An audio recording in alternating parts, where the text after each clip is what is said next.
Você já se perguntou por que tanta gente odeia o Corinthians? Se você não sabe, provavelmente não acompanha o futebol. Mas saiba que até mesmo quem não é fã do esporte também é vítima dessa que é a instituição mais corrupta do futebol brasileiro. Depois da CBF, é claro. Este vídeo mostrará como funcionam os esquemas espúrios que envolvem os dirigentes corintianos. Como o Corinthians comprou a taça de campeão brasileiro em 2005? Com a palavra, Alberto Dualib, então presidente do Corinthians. Como é que ganhou no passado? Ganhou, mas olha, se não tivesse aquela anulação de 11 jogos, nós estávamos fora, porque campeão de fato e direito seria internacional. Porque os últimos 5 jogos, nós temos 14 pontos na frente e chegamos, entendeu? Com 1 ponto só, rodado. Sobe Tinga e Fernandão lá dentro da área. Olha o Tinga! E o pênalti ou não?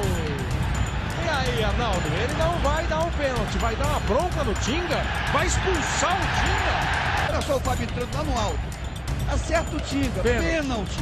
Tudo bem. Ele errou. Ele vai... Agora é brincadeira expulsar o Tinga, né? Exato, ele vai dar uma amarela no Tinga, né? O time que simulou. Olha o pênalti claro, olha o pênalti claro, olha o pênalti claro. Como o Corinthians comprou a taça da Copa do Brasil de 2009? Quem explica é PVC, comentarista da ESPN Brasil. Para quem chega o Ronaldo, protege, procura alguém, grande jogada, foi pro chão, árbitro deu pênalti! Pênalti para o Corinthians, pênalti em cima do Ronaldo! A reclamação dos jogadores do Atlético Paranaense. Numa jogada sensacional do Ronaldo na grande área. Ele domina, dá um toque de calcanhar e aí se joga, PVC. É o 4º pênalti marcado para o Corinthians na Copa do Brasil. É o 4º pênalti inexistente. É o 4º pênalti inexistente. É o 4º pênalti inexistente. E como o Corinthians faz para manipular as arbitragens? Ouçam o que diz o árbitro da FIFA, Gutenberg de Paula Fonseca. Por que a orientação de ligar para o Sérgio Corrêa, por exemplo, depois da escala? Por que o árbitro tem que ligar para o Sérgio Corrêa antes de apitar um jogo? Isso não te parece um pouco estranho? Ô Fernando, olha só, eu entrei na CBF em 2004. Eu nunca vi isso na minha vida. Isso foi mais uma das mudanças do senhor Sérgio Corrêa, tá certo? Aí ele inventou também essa situação do árbitro, quando receber as escalas, ele ligar para receber as recomendações. Eu posso me citar como exemplo, porque tudo que eu vou falar e venho falando para você, eu tenho provas. Inclusive, além de provas, eu faço questão de mais à frente a gente não só enviar para todo mundo que tem interesse e contribuir muito para que, de uma certa forma, essa sujeirada toda seja lavada. E ele dizia o seguinte: aquele árbitro que não ligar, está fora das escalas. E eu, por exemplo, fui fazer um jogo Corinthians e Goiás, que o Corinthians ganhou de 5-1, e antes do jogo ele disse para mim: vai lá, boa sorte, vai apitar o jogo do Timão, hein? O que eu posso pensar com isso? Diz pra mim, o que eu posso entender com isso? Que se o Corinthians não ganha, eu podia pro resto da vida não estar sendo escalado, ser punido e ficar de fora das escalas. Isso é uma da colocação dele, uma das coisas que ele fez. Isso ninguém fala, ninguém comenta. Ouçam agora um bate-papo entre Alberto Dualib e André Sanches, ex-presidentes do clube. Nessa conversa com Dualib, André Sanches se mostra inseguro com o que vai dizer a Polícia Federal e pergunta o que fazer. Então, eu queria falar com o senhor Oconese aí, pra ver que eu tenho que ir na Federal amanhã, né? Pra gente falar, pra mim falar uma coisa, a mesma coisa que o senhor vai falar. Que você sabe que eu até vou adiar meu depoimento. É bom também fazer isso, adiar também. Nós temos que falar com Londres para dizer o que eles falaram lá quando eles foram lá. O que eu quero é que a gente fale a mesma coisa junto para não dar problema, né? Se o senhor falar o que o senhor falar, eu vou falar. Até mesmo você é vítima desses esquemas, mesmo que não acompanhe o futebol. Veja como. André Sanches virou um personagem importante não apenas para o Corinthians, mas para a estrutura de poder do futebol brasileiro. Ele hoje é o parceiro preferencial de Ricardo Teixeira, o chefe da CBF. Não foi por acaso que o presidente do time mais popular de São Paulo votou de acordo com os interesses de Ricardo Teixeira e da TV Globo na eleição para o Clube dos 13. Um dos candidatos era Fábio Koff. Prometia uma negociação dura pelos direitos de transmissão do Campeonato Brasileiro. Ricardo Teixeira, aliado da Globo, lançou outro nome, Kleber Leite, com um cabo eleitoral de peso, André Sanches. Kleber perdeu, mas Andrés foi premiado pela lealdade. Virou chefe da delegação brasileira na Copa da África do Sul.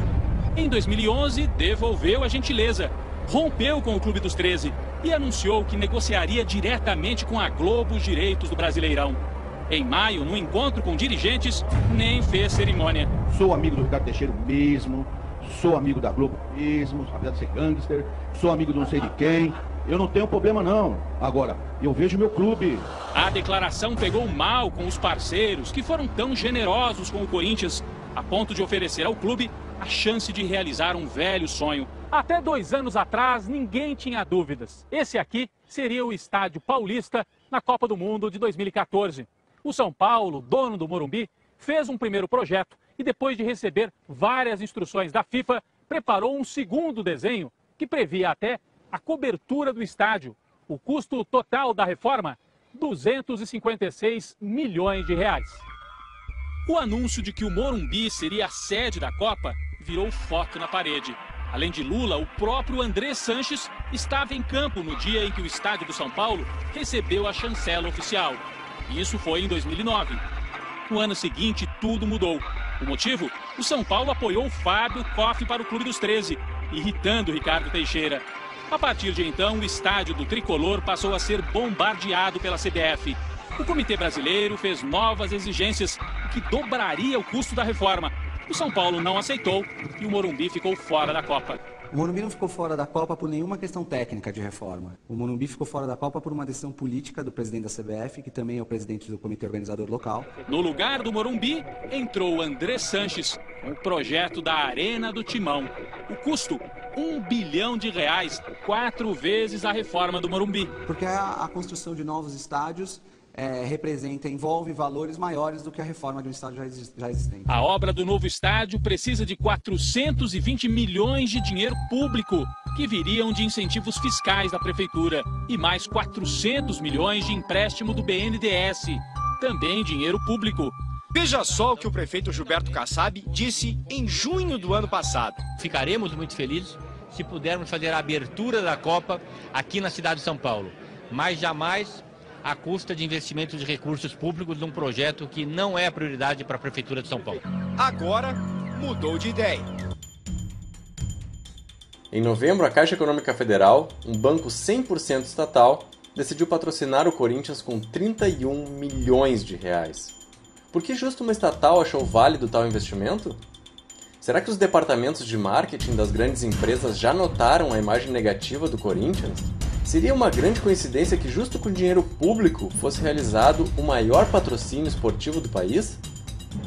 O presidente corintiano, Mário Gobi, tem outra teoria.